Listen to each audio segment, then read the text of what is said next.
I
like being able to close the bolt with the handle like an MP5.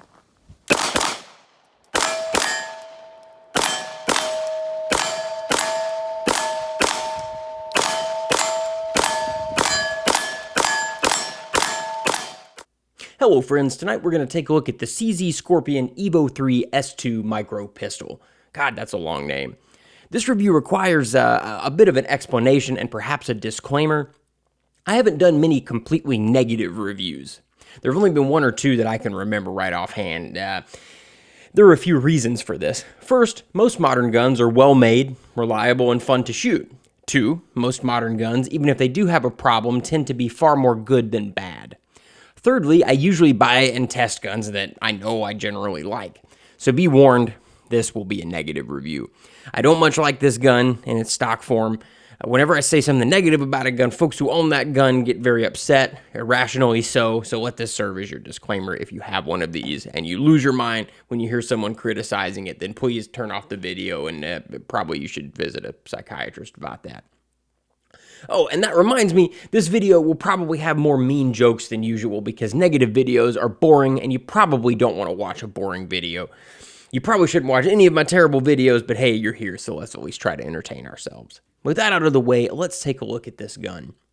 The Micro Scorpion has been requested a lot, and since like 4 people watch this channel, that means that at least 2 of you asked to see this, and after this scathing review, it'll probably only be 3 people watching. But these guns are very, very hard to get at the moment. Essentially, this is a Scorpion with several popular and several probably not so popular aftermarket parts installed at the factory, all for cheaper than it would be if you purchased each of these parts separately. I've shot this gun a lot since I picked it up. It's dominated my range trips, but not because I like it. I wanted to sort of will myself to enjoy it. If I shot it enough, God damn it, I would come to appreciate whatever mystical qualities it possesses that makes it so beloved to the unwashed shooting masses. But in its stock form, I just don't like this gun at all. It's reliable, it's attractive to look at, and all that stuff. What's to hate? Yeah, so none of the problems with it are glaring flaws that make it so the gun won't run or is useless. Instead, there are millions of small problems that compound to make this gun just tragically irritating to use. It's just not fun to shoot, and that's the greatest criticism that I can give to a gun. And now, a shameless plug. If you like my videos, please consider supporting me on Patreon. Videos, especially the 3,000 round tests, are expensive, and your support helps me make better videos more often. Thank you so much for watching, and please subscribe. Thanks. Features. This is a Scorpion pistol with extra junk on it. If you're not familiar with it, the CZ Scorpion is a very cool looking and very popular SMG thing that we can only purchase as a semi-auto pistol or carbine because the government fears us. Despite looking very cool and interesting, the Scorpion uses a very boring and cheap simple blowback system, imparting maximum recoil to the shooter while requiring a minimum of parts. It's also got this collapsible one-position brace that's actually really cool. The handguard is the aluminum HB Industries micro handguard with lots of M-lock space to use, also very nice. It comes with this Magpul hand stop out front, and this gun is stock with the excellent Scorpion sights. These are really nice sights. These are one of the high points of the gun in its stock form. The controls, trigger, grip, and chassis, I guess you'd call it, those are all stock CZ stuff, unfortunately. If you've used one stock Scorpion, you've experienced the lukewarm turd bucket that is the stock CZ controls. This charging handle, Jesus God, it's bad. Now for the numbers. With the brace collapsed, this pistol is a little over 16 inches. That's pretty compact. With the brace extended, the gun is just over 23 inches. But this thing needs to go on a goddamn diet because it weighs 5.5 pounds. And I thought maybe that weight will soak up the hilarious amount of recoil, but it really doesn't. The barrel is 4.12 inches and doesn't come close to clearing the handguard. The barrel ends about there. So what about the awful fake suppressor on the end that's adding weight to an already heavy gun? Well, you can take it off, though it really wants to take itself off. And you'll have to either screw on a real suppressor or find a very long muzzle device that clears the handguard. Oh, and the suppressor requires a special tool to tighten it that's not included, of course. Maybe if I just shoot it, it'll just work itself off and fucking fly off into the ether somewhere. We're gonna try, these are actually the PSA AKV magazines. They're 9mm AK thingy. They're based on Scorpion magazines though. So we're gonna run those today and see if they work. I haven't really tested this magazine much. So far I have about 400 rounds through this gun. It's been very, very reliable. But one of the things that I don't like about it is the trigger. Let's start with that. So there's not a break in the trigger. You kind of pull it rearward. Feels like it's about 10 pounds and then it just kind of goes off.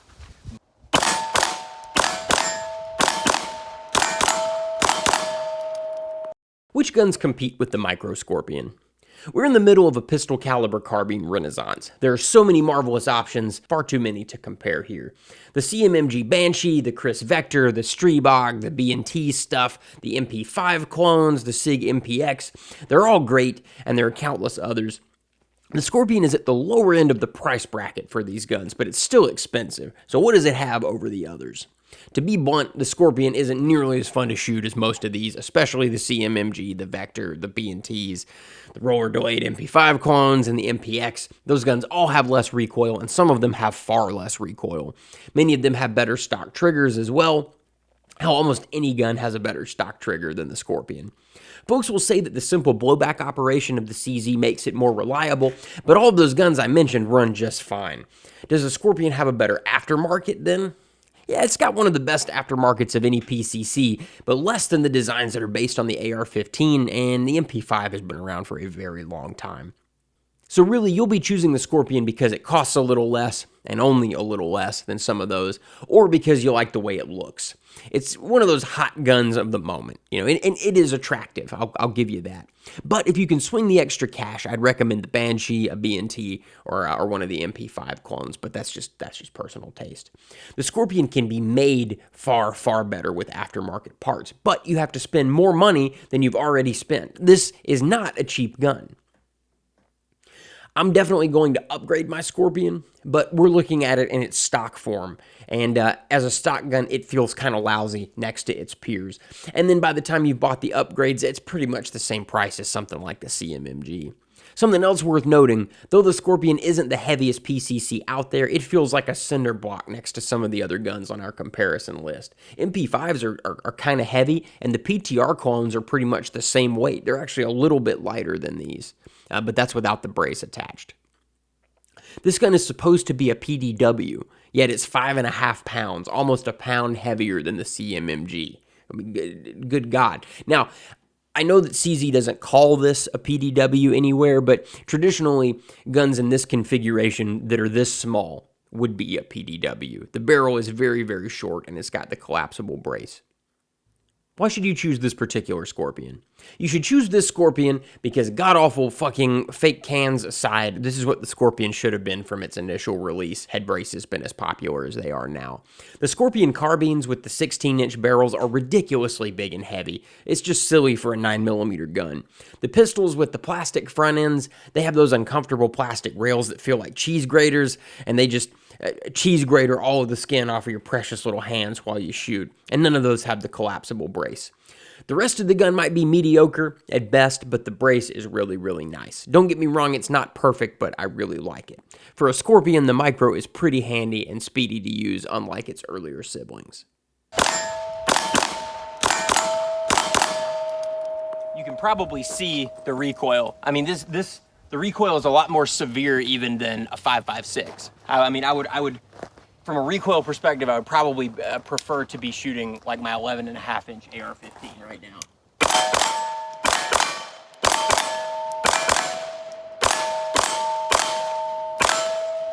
This PSA magazine is working really well, and these are super cheap. I think they're on sale right now for like 15 bucks.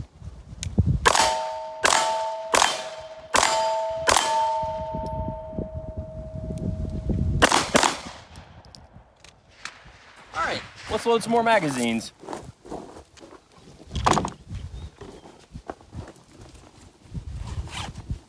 How does the Micro Scorpion feel and shoot? It's not great. I'm going to dig into this thing pretty hard, so again, if you're going to lose your mind about me criticizing a gun that you like, please change the channel now. Remember, friend, I'm not criticizing you, I'm criticizing the shitty gun that both of us were dumb enough to buy. Let's start with the feel, as this stuff applies to any stock Scorpion. The trigger feels like mushy dog shit, managing to be both spongy and heavy at the same time. There's no discernible break, and the pull is very long. You just kind of pull it rearward, and somewhere in there the gun goes off. Let's look at that. You can see me struggling with the charging handle. I have my hands extended all the way across my desk, so it's very hard to pull that back. And we're going to talk about why the charging handle is so hard to pull later. It is tremendously difficult. All right, so we pull it rearward. There's no wall. And then it just kind of breaks. And it breaks hard. It's really heavy. It's like 9 or 10 pounds. Let's look at that again. So there's no reset. One more time. Yeah. It's really bad. And that reset, there is no reset. The trigger just drops your finger right back at the start of travel to repeat the entirety of the whole lousy process like it's fucking Groundhog Day. And yeah, the trigger really is like 9 or 10 pounds. My finger actually gets tired using this gun. So I like mil-spec AR-15 triggers. I don't understand why they didn't just put something like that in there. I don't even need anything fancy. Just really, a mil-spec AR-15 trigger would have just done the job. That would have been completely fine. This is awful. It's obvious that they had this submachine gun trigger and just made it semi-auto only with no other adjustments made to how it feels. And you saw me struggling with the bolt. Not only is the bolt heavy, this is a blowback gun after all. Of course, the bolt's going to be heavy to work, but the stock charging handle is very short and very hard to grab. I know two people, one of whom is a large burly man who straight up cannot work the bolt on this gun at all. In the case of the gentleman, his hands are too big and the charging handle is too small, so he can't get much of a purchase on it. And the other person is a lady, and I have a hard time working it, but I could manage. But I have kind of medium-sized hands, and that's the only reason. If my hands were huge, I would have a much harder time with this thing. I like the bolt release here. That's very nice. I really like that. It's sort of AR-15-ish, having it there on the side. Very, very nice. The selector switch, though, it's a crime. We have this awesome bolt release. Why the fuck don't all the other controls feel like that? The selector switch, I cannot work this thing without drastically altering my grip. So I can move this creaky mess into the firing position with some effort, but there's no getting it back on safe without a ton of force. And trying to flip it up with the top of your thumb, it's not happening. Not without breaking my grip. You may find it desirable for a selector to be hard to accidentally put on safe, but most of us are accustomed to AR-15 selectors that let us quickly and freely put the gun on safe, and I very much like that feature in a gun. On the other side, the safety mercilessly digs into my finger when I'm firing. The recoil from this gun is very sharp, and I quickly get a blister. The grip is awful, the angle is far too steep, and it torques my wrist into an uncomfortable position that makes me compromise my grip and fatigue quickly. The grip is also not very grippy. The magazine release sucks. Let's take a look at that really fast.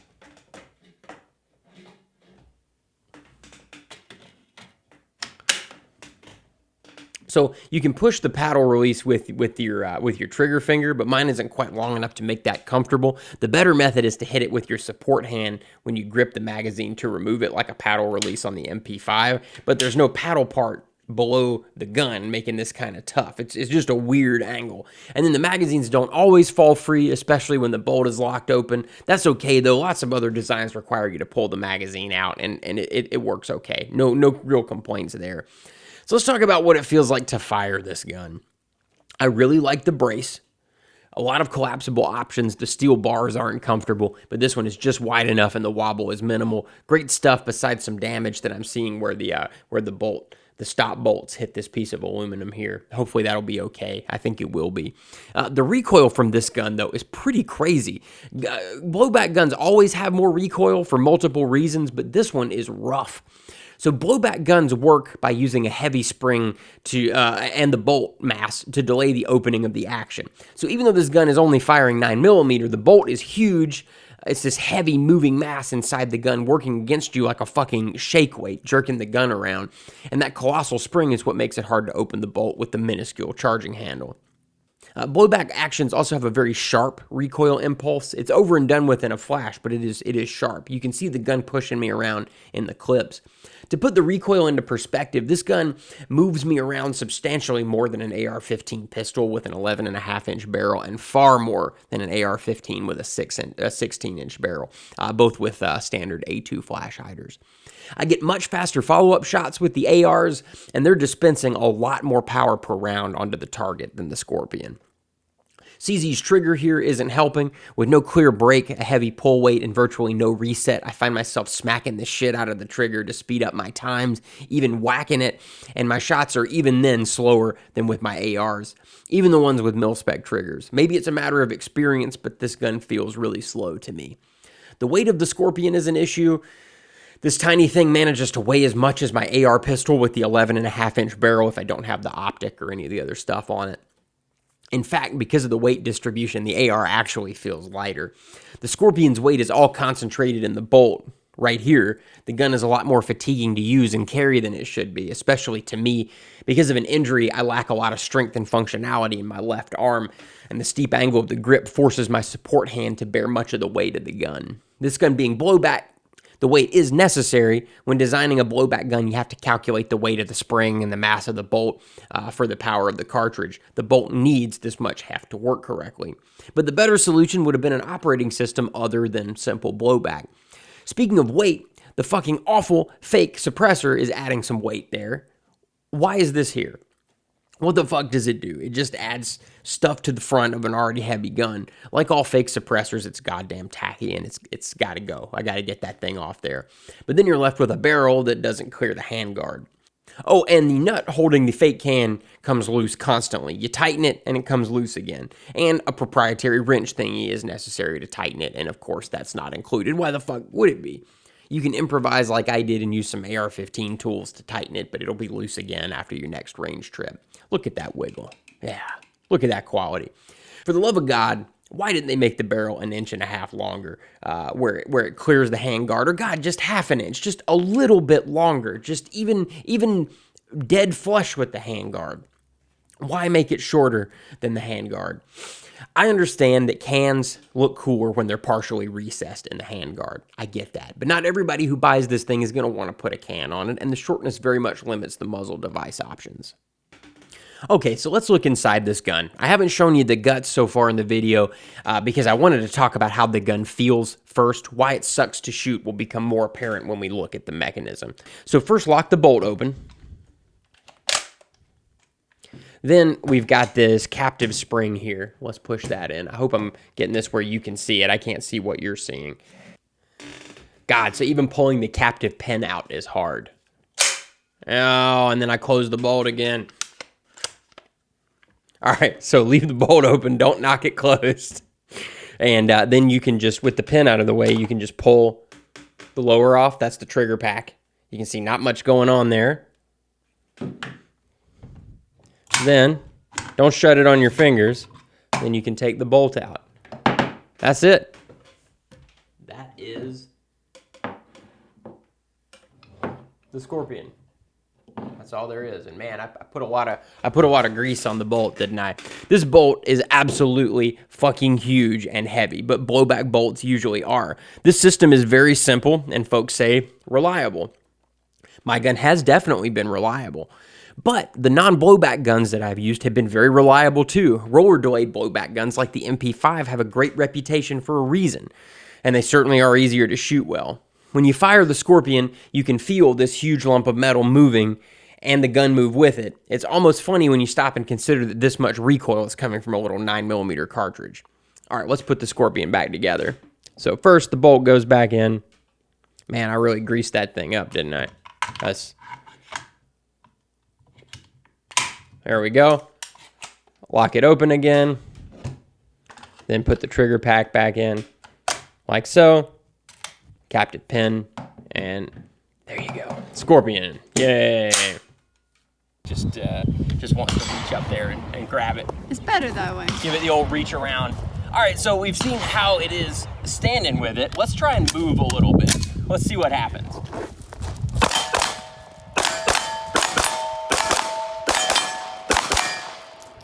Yeah, I mean, it's very mobile, exactly as you would expect. Yep, I mean, it does exactly what you would think it would. Let's see if I can approach a little bit faster than I did that last time. Oh, and then it locked open. So, if you've never used a Scorpion before, it's got like an AR-15 style bolt release. I do really like this now that I'm used to it. This is a huge improvement over like an MP5 or something like that. The MP5 doesn't have a bolt hold open if you've never used one, and it really sucks. In its automatic guys, that's not a problem. But when you're shooting semi, you blow that last shot all the time, lining it up, squeezing the trigger correctly, and then you still have to lock the bolt open. This, it automatically locks open, you just hit the button. But because I'm an old-fashioned freak show, I've still been using the bolt. But all right, let's see if I can do that again.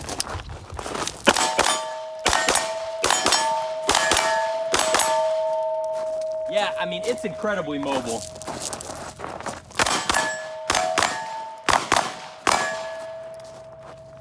The other way is harder. Much harder. And we're out. Yeah, let's load up some more magazines. I really like that when the bolt locks open like an AR-15, you really feel it. There is no mistaking what just happened. You absolutely know that it's done and you need to put another magazine in it. This grip angle is really steep. Gonna have to swap out the grip for sure. Not feeling it. But I have to compliment the sights. The sights are sort of AR-15-ish with the peep sight and the front post, which is probably my favorite type of iron sight. So I really, really like these iron sights. When I put an optic on it, I'll probably pull the sights off altogether like I do with a lot of other things. What would I change about the Scorpion? Despite what you probably suspect from my comments on the recoil, I wouldn't necessarily change the operating mechanism of the gun, though that would be optimal. However, my dislike of the Scorpion is the sum of many small problems, but there are aftermarket parts that fix those problems, many of them anyway. I'm definitely going to work on the trigger. My plan is to start with a more ergonomic trigger shoe and a lighter spring set. That'll reduce the trigger weight, but it won't change the wretchedly awful feel. There are options that change the feel, but they're more expensive, and this is already an expensive gun. So let's start cheap first. I've got to change the magazine release. There are several options that change the release into a traditional paddle. That'll work better for me. An extended charging handle is necessary, as you saw. Apparently metal ones rub against these metal handguards, stripping the finish, so I may end up with a plastic one until I decide if I can stomach this gun long term. I'm replacing the safety lever with something I can actually work that doesn't cut into my precious trigger finger. The grip will be replaced with one of the new Magpul ones for consistent feel with my AR-15s and because it was cheap and available. The fake can is going to come right the fuck off as soon as I'm done filming the video, and then I'm going to put some kind of very long muzzle device on this gun, maybe some kind of 3-lug adapter, a flash can, or anything really. I don't care what goes on there as long as it's not that and doesn't come unscrewed every 5 fucking seconds. Anyway, when all of this stuff is fixed, maybe the recoil won't trouble me as much. As it stands, it's just the shitty icing on a shit cake. So here's what we'll do. I'll replace the aforementioned parts, probably on video, and then I'll do a range review of the gun. As it is now, I don't much like taking it to the range. In fact, the outdoor footage you've seen in this video is from an attempt at making a range review. I hated the gun so much and was so merciless in my criticism that my accomplice and I decided the video wasn't much fun to watch. We quit filming and shot my P30 instead. I hate to even dump more money into this gun, buying parts to fix shit that should have been fixed already, but I'll do it because I love you, you the viewer, that is. Fuck the gun. I do not love the gun. Final thoughts. If this gun is a Scorpion made from the best third-party parts, why does it blow so hard? Why choose these parts? Why install a fucking fake suppressor and not a trigger that doesn't feel like you're giving a hand job to a slinky? Why not a better safety lever? A usable charging handle? I just don't get it. This is a silly, silly gun, and I don't like it. I regret getting it, and I feel silly for owning it. And you're silly for watching this silly video. How long is this thing anyway? Like 30 minutes? Ooh, Jesus. Do I wish this gun wasn't blowback? Yeah, I guess I do. I would love for this gun to shoot as sweetly as the MPX, the MP5, the CMMG, the Vector, or whatever, but it doesn't. And there have been a lot of great blowback guns over the century and some change that we've been making blowback guns. But this is a point worth making. Blowback SMGs have been around forever. When we first started making SMGs, they were blowback. The first thing we discovered was that a heavy hunk of metal and a big spring would make a heavy-ass gun that runs. Jackpot. So why in the modern era did CZ build this hilariously futuristic space gun and make it blowback? Why not design an operating system worthy of this beautiful polymer shell? Speaking of operating systems, blowback is this, and the Scorpion should have been this. I get the simplicity is good, but this feels more like laziness. Maybe I'll change my mind after we swap out those parts, but right now I'm too pissed off to care. Thank you so much for watching. I really appreciate it. I hope you all have a wonderful evening, and I'll talk to you soon. Good night.